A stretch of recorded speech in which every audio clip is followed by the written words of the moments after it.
This is the Sheriff's Corner. Today we're going to be answering a question: what happens when somebody you know has been arrested?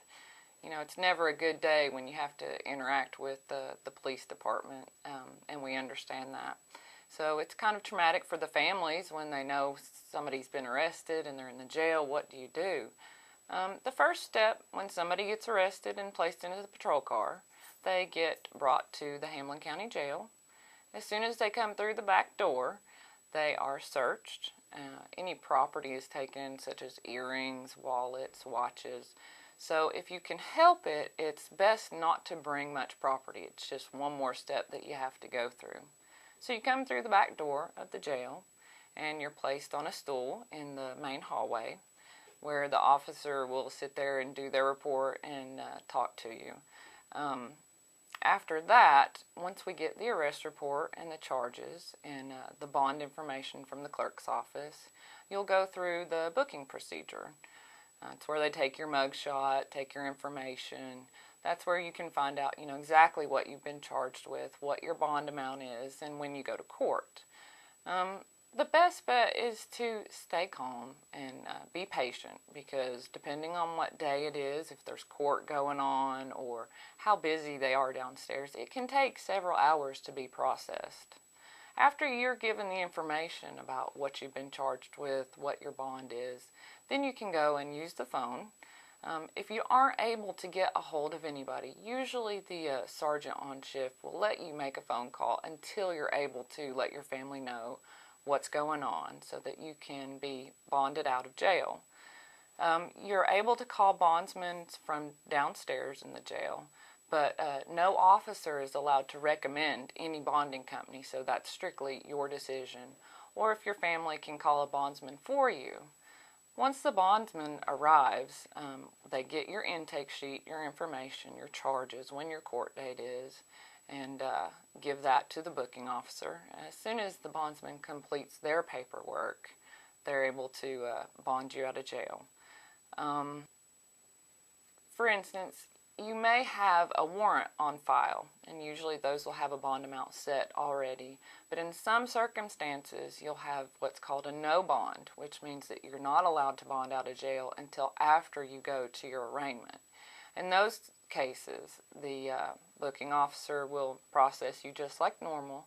After you get processed, they'll take you into a side room where you change into our jail uniforms. Usually the men get orange or white, and the women get blue. Based on your charge and what you're there for will determine where you're placed in the jail. We have misdemeanor, we have felony for women, and we have misdemeanor and felony for men. Once you're sentenced, sometimes you can be sent up to the workhouse so that you can get 2-for-1s and get out of jail faster. It's a scary procedure, we understand that. We understand that the jail is a very intimidating place. You're placed in a room with bunks with possibly 30 or 40 other people. You don't know them. It's a very intimidating process, and we like to, if you can bond out, we try to give you every opportunity that you can to not have to spend the night in our facility. Once you get sentenced, that will determine where you go. They have jobs for the women. They also have jobs for the men where you can get 2-for-1s. However, if you're charged with a DUI, you can only serve day for day. But it does help to be able to get out of the pod and work and have something that you're working towards so that you can get out of jail faster. 1, 2, 3.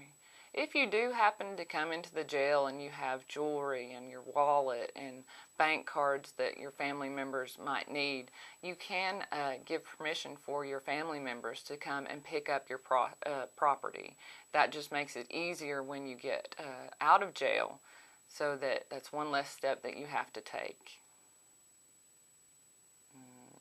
Next week on Sheriff's Corner, we're going to discuss how you can visit someone in jail and what you need to go through to have that approved, what times it is. It's actually based on where they're housed at. It's kind of a lengthy procedure, so we'll be discussing that next week.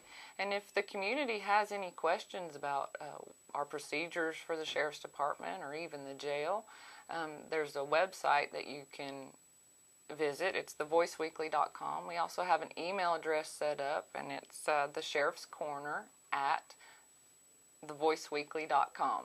So send your questions in. We'd be happy to answer them. We look forward to talking to the community and keeping you guys informed.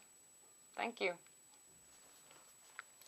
As Sheriff of Hamlin County, the number one problem that we face, not just in Hamlin County, but Tennessee, United States, and worldwide, is the drug explosion across the whole world. We have more than our share here in Hamlin County, basically because it's the crossroads going east, north, south, west. And it's just an opportunity for people in Hamlin County to be exposed to drugs because of people going south and north, east and west. A lot of times this is a drop zone. The number one problem that we have now is prescription drugs. At one point when I came in office, it was meth.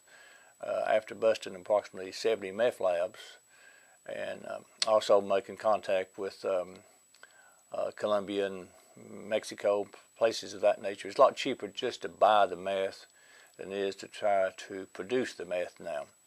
But the number one problem that we deal with every day is the prescription drugs that is flooding our county. It's killing our loved ones. It's killing our young generation. People need to be educated to some degree as to what these prescription drugs do to them.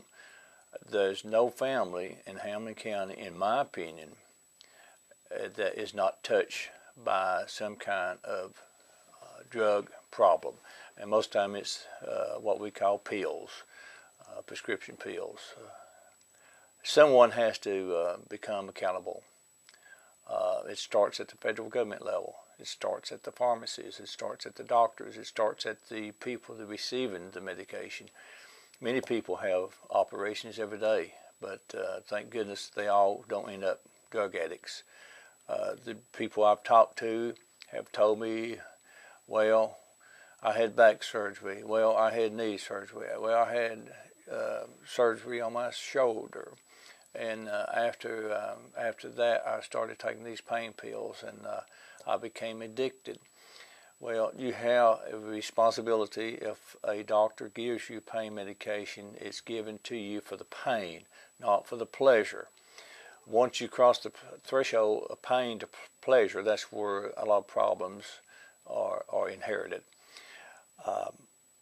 We have many overdose in a year's time. I talked to my dear friend, the coroner, and he has shared with me how many overdose that we have had, and it's phenomenal. One overdose is one too many, but we have seen an increase in drug overdose, and it's from the pain pills. People say we need a new jail.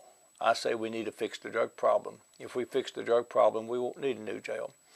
The population of my jail is busting at the walls, busting at the seams, whatever analogy you want to use. I'm overcrowded, as any jail in the state of Tennessee is, and it is due to the drug problem. The people I have in my jail is approximately 80% of them are drug related.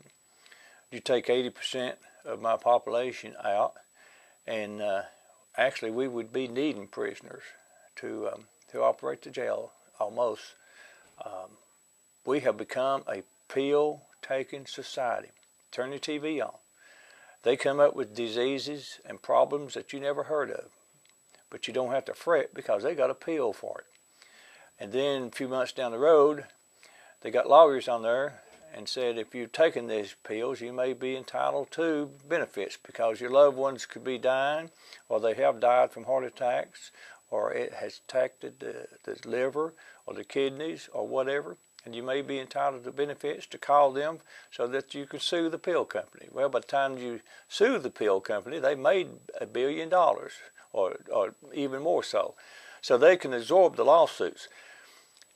I would say if you do not need to take medication, do not take the pain pills. Wean yourself off of pain pills after you have surgery. I know the pain is terrible. I've been there. I had severe pain in my lifetime, but it's up to you to be responsible on doing something about the pain medication, because the reason I say that is this: it's plentiful out there. You can get legalized pain pills every day in Morristown, in Tennessee, across the United States. You can get legalized pain pills every day. That does not make it right. That does not mean that you will not die from taking this medication just because you have a prescription for it. It still will kill you. It will kill your family members. I have seen too many family members died from overdose. It breaks up the family. It's terrible. It's terrible to see a young person lose their life when they're still a teenager and they got the whole life ahead of them. So that's my opinion on the pills today.